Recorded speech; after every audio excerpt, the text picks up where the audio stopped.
السلام عليكم. كلاسيكيات الشهر، سلسلة مخصصة للكلاسيكيات الكرتونية. هيكون في بعض الأخبار عودة بعضهم لسي ان اللي هي كرتون نتورك بالعربية، وهتكلم عن الخبر والكرتون. يعني مش هقول الخبر بس، وإن أنا هقول الخبر وأنزل فيديو خصيصا للخبر. يعني في كرتون رجع على كرتون نتورك بالعربية كلاسيكي، مش هنزل فيديو خصيصا للخبر، لا، انا هقوم جاي لما يرجع انزل فيديو عن الكرتون عامة، ككرتون عامة اتكلم عنه، ولكن في اول الفيديو هقول الخبر وتفاصيله.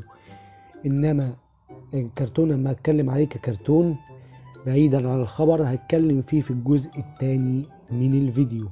دي مش السلسلة بس، لا، هنتكلم على الكلاسيكيات عامة، معلومات وشخصيات وحتى نقد الشهر كامل عن الكلاسيكيات، من غير ولا حاجة عن الكرتونات اللي هي غير كلاسيكية أو اللي تعتبر بمدة قديمة شوية أو متوسطة أو جديدة. لا، احنا هنتكلم بس على الكلاسيكيات ما قبل 2010.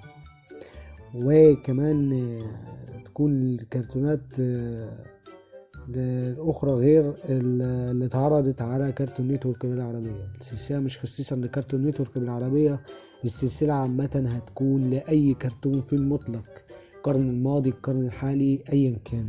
انتظرونا في شهر 12 الشهر القادم إن شاء الله. أسمع حتى الأفلام القديمة ممكن برضه.